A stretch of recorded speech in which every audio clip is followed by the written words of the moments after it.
Okay, I'm joined today here by Chris Takacs, who is a fellow dog trainer, and I wanted to talk to him to kind of get his story about how he ended up where he is today and what he's doing now.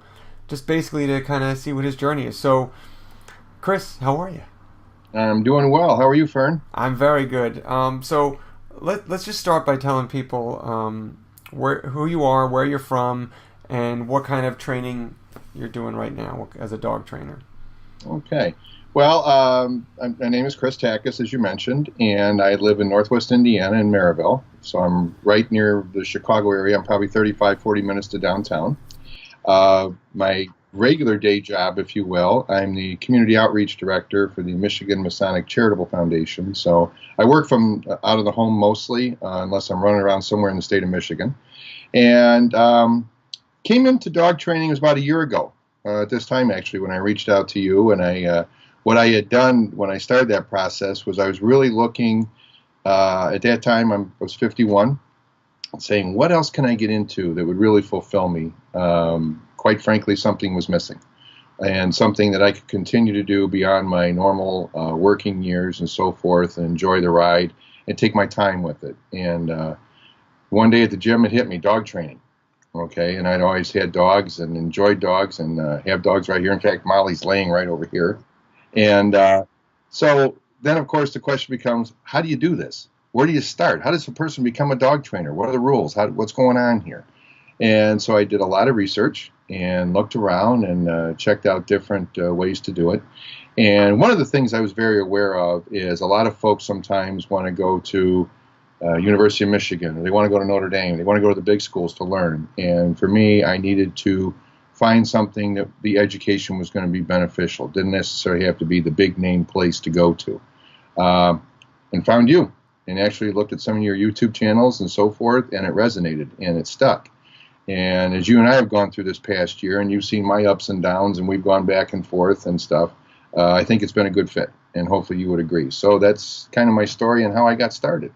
Okay, cool. So, and where are you right now in your? So, yeah, I mean, you started my program. When was it? A year ago? Not about. Not Right even. at the end of August, I actually signed on and started doing the No. modules. All right. So it's almost your 1 year anniversary. We're approaching. Very good. Happy anniversary. Thank you. so, so it's only been a year. So that you see, you've gone through your education and the coursework and stuff. And so where are you right now? Like with your dog training. I know it hasn't been The, much time because you just finished the course just a couple months ago. right, I actually completed it in December. Okay. And All right. actually, your certificate is over here off to my left. So it was, let's be on December 12th of Awesome. All the year. right. So it's And been a few months. So where are you now? there's Molly chiming in. And hang on, let me get her out. No worries. Take care of the dog first. Always pooch first. Hey, just got to be heard. That's it. That's the deal. So no problem. Sorry about that. No But worries. appreciate that. You're a dog trainer. Yeah. Hey, that dogs are cool. We all like dogs. Right. We'll take. How else would you do this but have a dog barking somewhere? Exactly. Uh, the nature of my job right now, and actually, fortunately, this is the last summer it'll be like this. My busiest time in my day job is summer. And so what I really wanted to do was get some of the groundwork in and get things ready to go and take my time through summer and get some pieces in place so that, like, after Labor Day, as we approach October, I can really start to go with it. So right now, obviously, it's a part-time effort, something that eventually I do want to be able to step off and do full-time. And so that is my end goal. What I did do was last summer, I went into the Humane Society of Northwest Indiana and said, hey, I'm going to start training. It was actually a year ago at this time. It was at the end of July. And said, how can I volunteer? How can I help? I had New Year online training was coming. I have my own dogs, but I wanted access to other dogs outside of my comfort zone. I wanted to get in there, and one of my passions for doing this is trying to put dogs in a position to succeed. And where else could I get a lot of that satisfaction but in doing that at the shelter? So I just started walking dogs over there. And then I kept them kind of up to speed as I went through the training with you.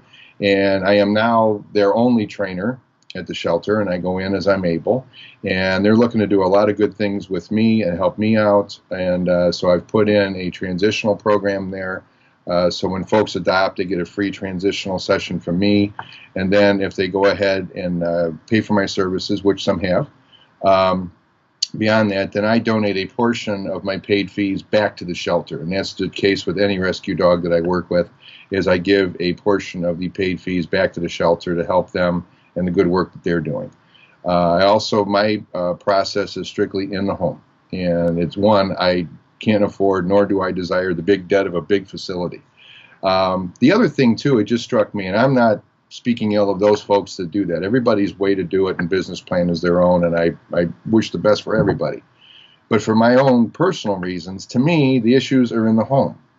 And we're best to teach folks and set that up where you can have the dog and the owner succeed and make that work, but where the game is being played and right in the home and real time and as it's happening. And so to me, I found that to be most effective. I enjoy it. I like going into the home. I enjoy working with people. And so to me, it's really become more and more fulfilling all the time. And I'm really getting excited as I look into the last quarter of this year and looking towards 2018. Wow. Okay. So that's cool. And I love the way you did that, because that's how I usually tell people that's a great way to start, is just volunteering. There's plenty of rescues and shelters that need help. There's a army of dogs that are just looking for you to practice on them. They don't care if you don't have all the answers right away. They don't care if you don't completely know what you're doing yet. So I think it's just a great place to not only help some dogs and get your own education up, but also to build a great relationship with a shelter. And now this is great.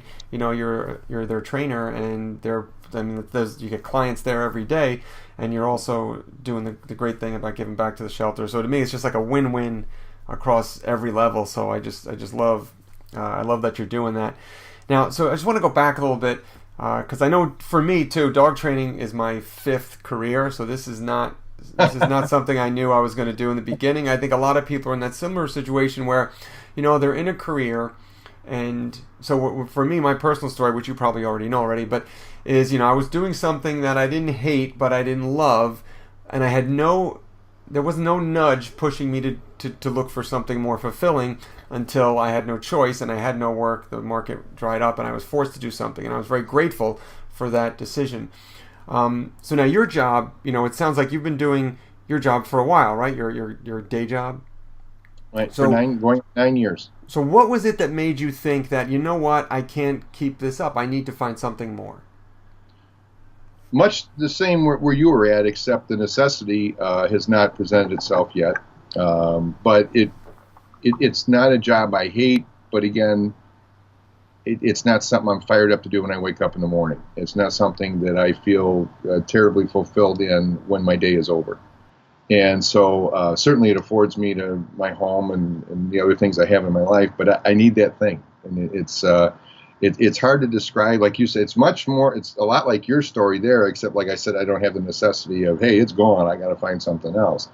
I mean, from a financial perspective, I can't afford to just step off and do dog training full-time right now, but I do have the advantage of having that and the flexibility of building and nurturing the dog training as I go on. And as my own financial situation improves, I get to a point where, you know, I can step off now and do that. But when I'm working with a dog and I'm working with a family and things like that, or I'm at the shelter, I don't even think about any aspect of this job, of my day job at all. I mean, that's my place, that's my sweet spot, that's my happy time, that's where I'm 100%, if you will. And so that's how I know every time I do it, that's what I need to be doing in the end. Yeah, I think it's just such a great, it's hard to describe that to someone who doesn't have it, you know, to get fired up about what you do, to be so excited and so grateful for the opportunity to help someone. So it's just I'm so happy that, you know, you're feeling that now. And I think the cool thing about the dog training as a profession is it's very easy to kind of shift from part-time to full-time and allow you to still, like I always tell people, if you got a you know, a job, 9-to-5 job or whatever, don't quit it, you know, unless you have the financial ability just to do that. But just get some momentum. You know, dog training a lot of times happens off hours from 9 to 5. So it's a great way to dip your toe in, get some momentum until you're ready to make that shift. And, you know, I think a lot of people, what happens is they start dipping their toe in like that and they realize, wow, this is what I want to do. And then they kind of decide that, you know, they can go all in at that point. So for people who I think are really not so sure. It really feels like a big risk to leave this thing you've been this profession or this career you've been doing for a period of time. I think it's okay to just try it out a little bit and see how you like it, and then slowly build it up over time. So I think it sounds like that's the process you're kind of in, is slowly building it up part time. Do you find it like difficult to keep track of your regular job and get the dog training stuff as well? Not at this point, and that is why it timed out well going through the training with you up until first of the year, and then kind of taking my time, put the website together and everything. And then, in fact, I've been waiting now. I got a friend of mine whose wife does social media marketing, and so I'm going to be working with her, working on the Facebook page, the social media perspective that'll start in the fall. I wanted to get through my busy time. I didn't want to be in that position where it's something, you can't be in 8 places at once. Cloning's not legal, and anybody that knows me is very happy that I'm not going to be cloning. So you got to be smart about it. And you can do 8 things at once with the best of intentions, but you're not going to do any of them well. And so I want to be everything in its due time. And so I've not found that yet. Like today now, my service area, what I have, where I'm positioned, I'm kind of in the catbird seat. An hour from here, I can be to O'Hare Airport, I can be in St. Joe, Michigan, or I could be down by Purdue in West Lafayette. So I've just said an hour drive from here is fine. And actually, as I told you, tonight for the coaching call, I'm going to come in late because I've got a client. I'm going to go work with a dog up in Lakeside, Michigan, about an hour away, and then work with them. And that starts at 6 Eastern. We'll get done 7:30-ish, and it's an hour back home. So actually, you pushing it out to 8:45. I was like, cool, I get to see most of it. So I'm not getting into a problem yet. And I'm hoping, and again, my job is actually changing where summer, this should be the last very intense summer. So this may well time out pretty good for me. Okay, yeah, and the flexibility. And what Chris is talking about is every month in the Fern Dog Trainer Academy, we get together once a month and I answer questions and go over some content and stuff, and that happens to be tonight. So we both have late appointments, so I had to push it. I have a late private appointment, so we had to push that a later. So we can both take care of the dogs, and then we can hang out together tonight. So that's awesome. Now, in this process so far, what has been the biggest obstacles for you to try to make this big leap into dog training? Well, as you know, as I was going through the training, I did actually go through a confidence battle.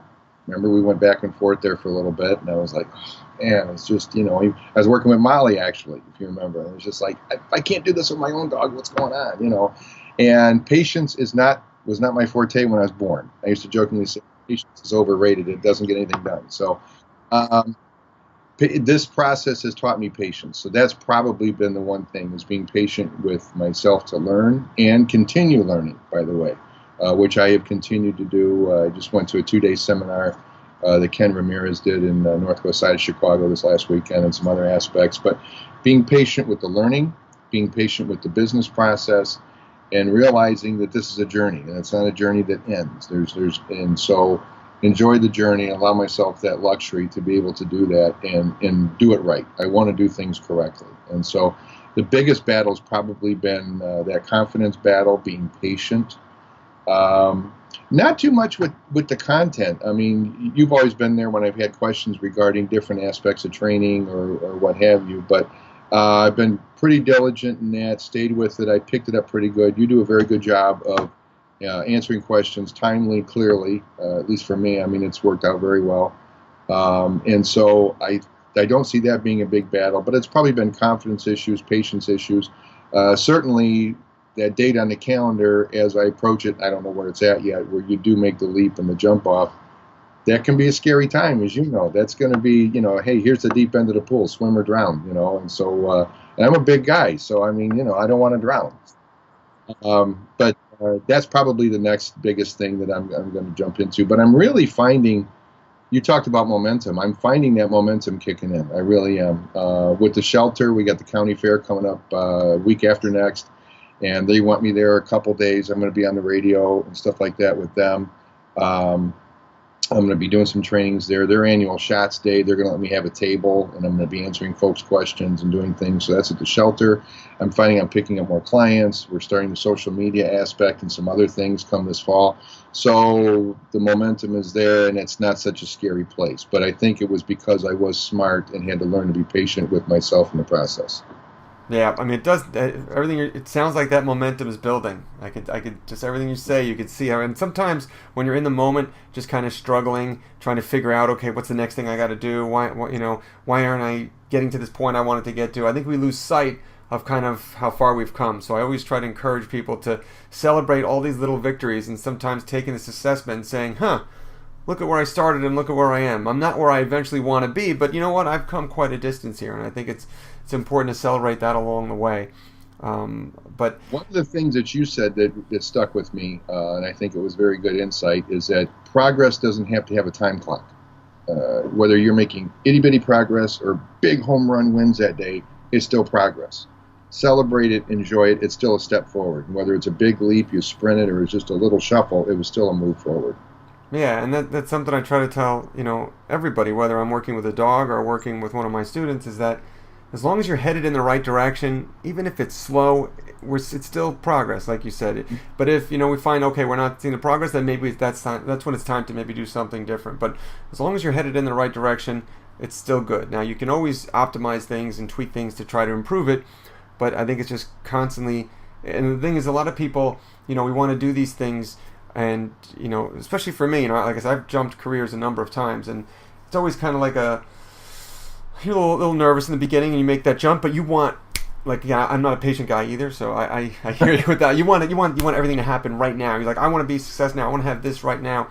And I think a lot of people will look at kind of my stuff and see like, I just recorded my 141st podcast. I've got 50 to 100 videos up there. I have students and stuff.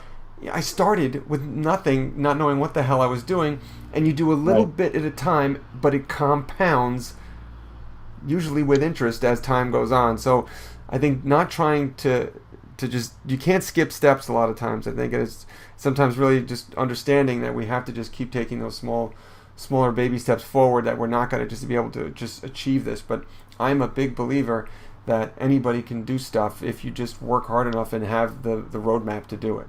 And you're doing it. And I agree with you, and I think that's where I found your training was very valuable too, is there's a lot of life lessons components in it. Even as you go through the 12 modules of the training and then to continue to have the relationship with you and so forth, there's a lot of life lessons. You provide information. Hey, read this book. It'll pump you up. It'll get you going. It'll help you out. A lot of those types of things. One of the things that a lot of times I can be my own worst enemy. Nobody can beat me up harder and faster than myself. And yet you have to, somewhere in this process, learn to embrace failure. Failure is okay, because that means you went out of your comfort zone. You challenged yourself. Learn from it, regroup, get after it, and then get back in the game and move forward. And so learning to see failure is actually a help and not a hindrance and a horrible loss and setback or a reason to walk away. Just embrace failure and look at it and turn a loss into a win down the road as long as you hang in there. Yeah, and that's so true. It's like everything is, you're going to hit a lot of speed bumps, but the people who are successful, or they have achieved some sort of result, it's not because they didn't fail or didn't have those setbacks. It's how they kind of dealt with them and move forward. And the thing is that you just keep, you just don't quit. Like, I think that's one of the reasons that I have some relative success, is because I have a stubborn refusal to quit.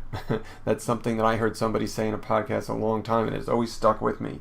A stubborn refusal to quit. I know that this is what I want to do, and I'm going to make it happen. And I think it's important to do that. And I think, definitely having the support around you, because everyone's going to go through those times where you're going to doubt yourself and you're going to need, a little guidance and stuff. So that's where, the support of our group, the students, and graduates, we come together and kind of help each other out, which I love. But you need some sort of support system in there as well, because you got to get past those times so that you can really see what else is out there on the other side of that failure.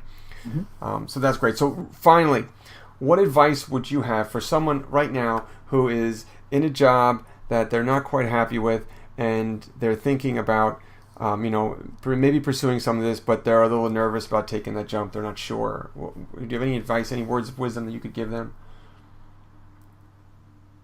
I'm still I'm in the same boat right now as I described. You're going through it. You're still in the beginning processes.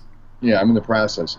My hero growing up, and probably still my main hero in my life, was Walter Payton. And of course, I'm in the Chicago area, Bears guy. I don't know if you're a Jets or Giants guy or. And his big saying was, "Tomorrow is promised to no one." And I think you have to look at it that way, and not that it's all about you or you internalize it, but look there first. Realize that. Be honest with yourself. You can say whatever you want to other people and convince yourself in discussions and stuff, but you got to look in the mirror in the morning. And that morning mirror meeting is where it's real. And so tomorrow is promised to no one. Be honest to yourself. Be true to yourself. And in turn, really look at it and try it and allow yourself to fail. Enjoy the successes and don't be hard on yourself and be patient. And you're going to get there. You've got the support group. You provide a great support group in that. You've been there for me many times and responded right back. For anybody looking to do this, that's what I would say is, one, really be honest with yourself, assess it, give it a shot, and realize that in working with you and in turn, like you said, you get this whole support group of folks around you. I have found that to be very valuable. Everybody's pretty sincere and good. That in working with you, and I mean this in all honesty, not because we're sitting here talking, they couldn't pick a better situation than working with you and through the academy, quite frankly. I think it's self-paced, you're honest, and as you said, you built the academy to be something that when you were first looking to start training, you wished that was the kind of thing that was there for you. And from the day I chose to go with you, I can't see where that's any different. But, like to encapsulate it, like I said, tomorrow is promised to no one. So be honest to yourself and give it a shot. Give yourself a shot.